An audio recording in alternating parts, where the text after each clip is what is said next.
তোমরা যারা বিদ্যাসাগর ইউনিভার্সিটির আন্ডারে 4th সেমিস্টারের স্টুডেন্ট রয়েছো under CBCS course basically English honours, তোমাদের সবাইকে স্বাগতম জানাচ্ছি। আজকে তোমাদের জন্য CC8-এর যে পেপার রয়েছে বেসড অন গ্রিক লিটারেচার, ওখান থেকে তোমাদের কিছু টপিক রয়েছে তোমাদের সবার জানা। হ্যাঁ, ইডিপাস দ্য কিং রয়েছে, সফোক্লিসেস, হোমারের ইলিয়াডের বুক 1 রয়েছে, and then also pot of gold রয়েছে, অ্যান্ড অভিডসের মেটামরফোসিস রয়েছে 3 and 4। সো এখান থেকে আমি একটা কোয়েশ্চেন আলোচনা করব যেটা হোমার থেকে, মানে ইলিয়াডের বুক 1 থেকে নেওয়া। এটা অত্যন্ত গুরুত্বপূর্ণ কোয়েশ্চেন্স। সো এখান থেকে এই কোয়েশ্চেনটা আসার প্রবাবিলিটি অনেকটা বেশি। এছাড়া আমি তোমাকে বলবো না যে এই কোয়েশ্চেনটাই আসবে, তোমাকে ম্যাক্সিমাম 3টে কোয়েশ্চেন্স কিন্তু এখান থেকে করে ফেলতে হবে, তাহলে কিন্তু কোয়েশ্চেন ইজিলি লেগে যাবে। আর আমি তোমাদের সবাইকে এখন থেকে সাজেস্ট করাচ্ছি, যারা সামারাইজড ওয়েতে ব্যাপারগুলো দেখছো তাদের কিন্তু 2 মার্কস যে কোয়েশ্চেন্সগুলো রয়েছে এটা কিন্তু খুবই প্রবলেমেটিক জোনে ফেলাবে বাবা। এটা তোমাকে মাথায় রাখতে হবে, কারণ এগুলো ড্রামা পোর্শন রয়েছে। ঠিক আছে, তোমাকে কিন্তু ম্যাক্সিমাম হলেও 3টে করে ড্রামা তোমাকে লাইন বাই লাইন রিড করতে হবে, না হলে কিন্তু সমস্যা হবে। আমি কিন্তু আমাদের ব্যাচে এভাবেই করাচ্ছি। সো আমি এখানে পসিবল হচ্ছে না ইউটিউবে, কারণ তোমরা জানো কতটা লেন্দি পোর্শনস। সো এটা আমি আশা করব তোমাদের যে ইলিয়েট হোমারের, এটা তোমরা লাইন বাই লাইন পড়ে নিয়েছো। সো যদি পড়ে থাকো তাহলে কিন্তু এই কোয়েশ্চেনটা বুঝতে তোমাদের অসুবিধা হবে না, এবং আমি ভ্যারাইটিস ওয়েতে লিখেছি যাতে করে অন্য জনের চাইতে তোমার নোটস টোটালি ডিফারেন্ট থাকে, এবং যিনি খাতা দেখবেন তিনি যেন একটা গুডউইল ফিল করেন তোমার জন্য, এবং তোমার নাম্বার পেতে সাহায্য হয়। এটা মাথায় রাখতে হবে, প্রেজেন্টেশন ইজ মোর ইম্পর্টেন্ট। ওকে, দেখো বেশি কথা বলছি না, সোজা আমি নোটসে চলে যাচ্ছি। Comment the relationship between the Agamemnon and Achilles in Iliad book 1। So আমরা বুক 1-এ দেখেছি যে অ্যাগামেমনন অ্যান্ড অলসো অ্যাকিলিসের যে রিলেশনশিপ কী ছিল, এটা আসার সম্ভাবনা রয়েছে। দেখো কীভাবে লেখা হচ্ছে, প্রথমে একটা ইন্ট্রোডাকশন তোমাকে বিল্ড করাতে হবে। In Book 1 of Homer's Iliad, the relationship between Achilles and Agamemnon is strained and contentious. Strained মানে not natural. Okay, and so contentious মানে বিবাদপূর্ণ। So Agamemnon, the leader of the Greek force, takes the Achilles' wire Briseis. ওকে, নিয়েছিল ব্রাইসিসকে, হ্যাঁ, যেহেতু তাকে ক্রাইসিসকে ফিরিয়ে দিতে হয়েছিল। Okay, so which deeply offense Achilles, এটা কিন্তু এই ঘটনা অ্যাকিলিসকে কিন্তু তীব্রভাবে অফেন্স করে। And this actions sparks a conflict between them that forms a central plot line of the epic. মানে এই যে কনফ্লিক্টটা ইলিয়াডের বুক 1-এ, এটাই কিন্তু আমাদের প্লট লাইন রচনা করছে। And it illustrate the theme of owner, fright, and also dynamics of the power among the warriors and the leaders in the ancient Greek society. এটাই কিন্তু তুলে ধরছে ওনার, সম্মান, pride, and also the dynamics of পাওয়ারের যে ডিভিশনসগুলো among the ওয়ারিয়ার্সের মধ্যে and the লিডার্সের মধ্যে in the ancient Greek সোসাইটিতে কেমনভাবে ডিভিশনসগুলো ছিল, সেটা আমরা এই দুজনের যদি ক্যারেক্টারকে প্যারালালি যদি অ্যানালাইসিস করি তাহলে বুঝতে পারবো। এই কোয়েশ্চেনটা কিন্তু তোমাকে রাখা হয়েছে 10 মার্কসের জন্য। দেন তোমাকে একটা পয়েন্ট করে নিতে হবে। আমি বলেছিলাম নোটস যাতে একটু অন্যরকম হয়, নাহলে এই গতানুগতিক ধারাতে করলে বাবা তাহলে প্রবলেম আছে। So initial respect and tensions between Agamemnon and Achilles. Okay, প্রথম দিকে আমরা দেখবো দুজনের মধ্যে খুব রেসপেক্টনেস ছিল, অ্যান্ড অলসো পরবর্তী কীভাবে টেনশনে ট্রান্সফার হয়েছে এটা তোমাকে বলতে হবে।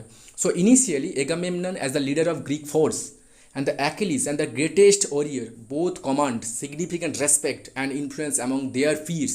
মানে এরা দুজনেই যে এথেনিয়ান্স আর্মির কাছে কিন্তু একেবারে প্রাণের পাত্র ছিল, মানে রেসপেক্ট তারা গেইন করতো। এই দুজন they are portrayed as a formidable figure in their own rights. তারা নিজেদের যে কোয়ালিটি রয়েছে সেখানে কিন্তু তারা দাঁড়িয়েছিল। ওকে, একজন রাজা হিসাবে আর একজন ওয়ারিয়ার্স হিসাবে, গ্রেটেস্ট ওয়ারিয়ার্স হিসাবে। So but the tensions occurs, কিন্তু এই ঘটনা দীর্ঘস্থায়ী হয়নি, টেনশন শুরু হলো when the Agamemnon's and Achilles claim over a woman named Briseis, যখন দুজনে মিলে ব্রাইসিসের ওপরে ক্লেইম করছে। So both Agamemnon and Achilles are awarded her woman as a trophy of war. দুজনকে কিন্তু তারা যখন ট্রোজানদের অ্যাটাক করেছিল, মানে ট্রোজানের ওরা ভিতরে ঢুকতে পারছে না যেহেতু একটা প্রাচীর ছিল খুব, ওকে, ওয়াল অফ ট্রয়ের। সো সেখান থেকে তারা লুটপাট করতো বাইরের জায়গাগুলো, এবং সেখান থেকে তারা বিভিন্ন ওয়ার্ড ট্রফি পেতো, যেগুলো নিয়ে আসতো তারা একেবারে সঙ্গে ভাগ করে নিত। সো যারা যে ট্রফিটা ছিল, but when the Agamemnon is force to lease his captive Chryseis, যখন অ্যাগামেমননকে বাধ্য করা হলো যে তার যে ক্রাইসিস যে পেয়েছে তার গিফটটাকে ফিরিয়ে দিতে হবে তার বাবার কাছে। So he decides that he is entitle to Achilles's captive Briseis, সে তখনই ডিসাইড করে ফেলেছিল যে আমি ব্রাইসিসকে চাই অ্যাকিলিসের কাছ থেকে, যেহেতু সে রাজা। So Achilles is offended by the Agamemnon's decisions and Achilles then decide to refrain the fighting for the Agamemnon. যখন এটা অ্যাকিলিস এই ডিসিশনটা নিয়ে নেয়, তখন কিন্তু অ্যাকিলিসও একটা ডিসিশন নিয়েছিল যে সে আর এথেনিয়ানদের আর্মি হয়ে ট্রয়ের এগেনস্টে যুদ্ধ করবে না।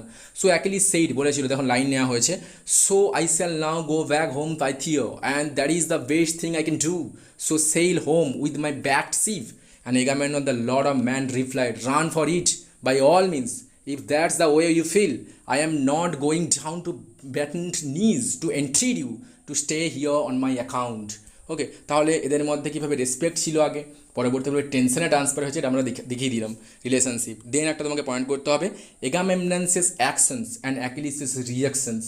ওকে, Agamemnon's decision to take Briseis infuriates Achilles as Briseis is dear to him. এই যে Agamemnon's ডিসিশন ব্রাইসিসকে নিয়ে নেওয়া, যেটা কিন্তু অ্যাকিলিসকে খুবই ক্রোধান্বিত করেছিল, যেহেতু ব্রাইসিস তার কাছে খুব প্রিয় ছিল।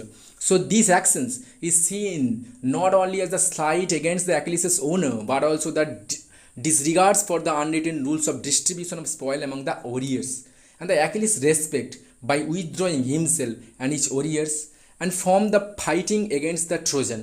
So he goes to the seashore and prays to his mother. সে যেহেতু ঘোষণা করে দিল যে আমি আর যুদ্ধ করবো না, তার জন্য সে প্রে করছে তার মাদারকে, যার সঙ্গে ডিভাইন কানেকশনস রয়েছে জিউসের সঙ্গে, থেথিস।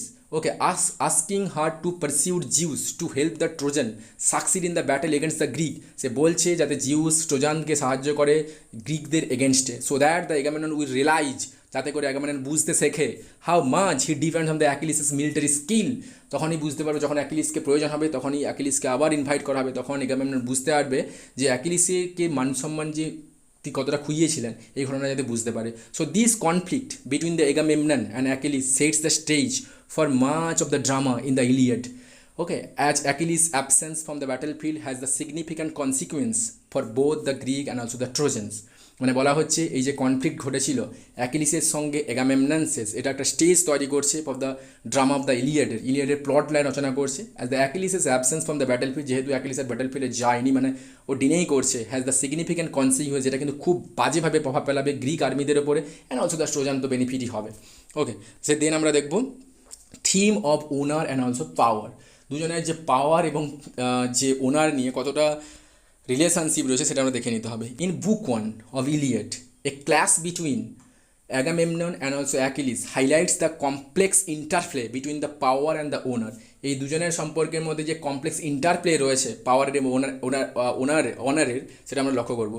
So as the leader of the Greek force Agamemnon possesses the significant power, কারণ অ্যাগামেমনন জানি আমরা রাজা, পাওয়ার হোল্ড করছে and authority over the other warriors, মানে এথেনিয়ান আর্মির ওপরে সে তো পাওয়ার থাকবেই তার, ইনক্লুডিং দ্য অ্যাকিলিসের ওপরে, কারণ অ্যাকিলিস ওর হয়ে যুদ্ধ করতে এসেছে। So his actions are driven by a desire to maintain his status and honour among his peers. Okay, এই যে তার এই অ্যাকশানসগুলো, মানে আনজাস্টিস যে ব্যাপারগুলো করছে অ্যাকিলিসের সঙ্গে, সেটা কিন্তু সে পাওয়ারের ফলাচ্ছে। So when it takes Briseis, যখন ব্রাইসিসকে নিয়ে নিল Achilles's war prize, it is not only the assertion of his power but also the move the reinforce his prestige. মানে শুধুমাত্র পাওয়ার দেখাচ্ছে না, তার যে কতটা প্যাস্টিজ রয়েছে সেটাও সে কিন্তু দেখাচ্ছে ওখানটাতে। So on the other hand Achilles is the greatest warrior among the Greek and is aware of his exceptional skill in the battlefield, কারণ অ্যাকিলিস জানে তার কতটা স্কিল রয়েছে ব্যাটেলফিল্ডে। So his power lies not just only in the physical strength, শুধুমাত্র অ্যাকিলিসের physical strength রয়েছে এমনটা নয়, but also in his influence over his fellow warriors. So কতটা মোটিভেট করতে পারে তার সহযোদ্ধাদের, সেটাও তার স্কিল রয়েছে। সো অ্যাকিলিসের sense of honour is deeply tied to his reputations and is standing among the peers. এদিক থেকে কিন্তু তার সহযোদ্ধাদের কাছে অ্যাকিলিস কতটা যে তার মর্যাদা রয়েছে, কতটা তার রেপিউটেশন রয়েছে, সেটাও কিন্তু বোঝা যায়। When Agamemnon takes Briseis, it is seen as a direct challenge to Achilles's honour. যখন এটা নিয়ে নিচ্ছে, এটা ডিরেক্ট চ্যালেঞ্জ করছে অ্যাকিলিসের ওনারের কাছে, সম্মানের কাছে, as his reward for bravery and skill in the battle is being unjustly taken away. এগুলো কিন্তু জোর করে ছিনিয়ে নেওয়া হচ্ছে তার কাছ থেকে স্কিলগুলো, কারণ উইথড্র করবে।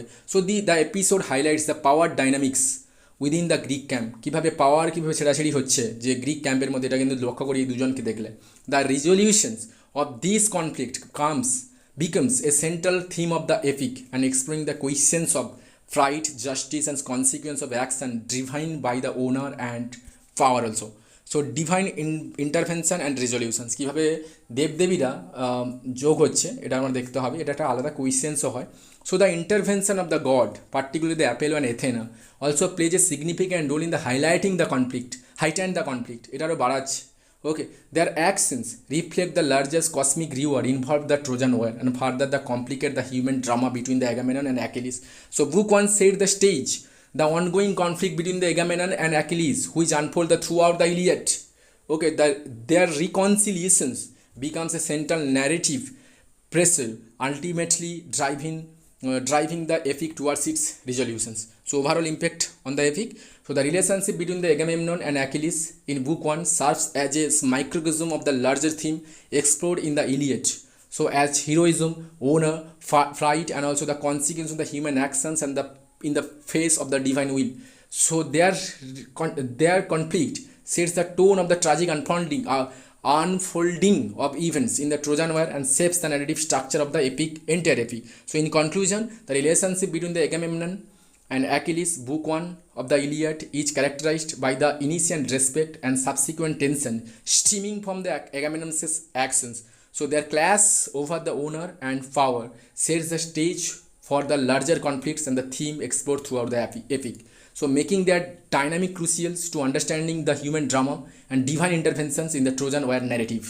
তোমাকে কিন্তু এভাবে প্রেজেন্টেশনটা করতে হবে, অত্যন্ত জরুরি। এভাবে লিখলে আমি কোনো রকম ওয়ার্ড এত কঠিনভাবে লিখিনি যাতে তোমাদের অসুবিধা হয়।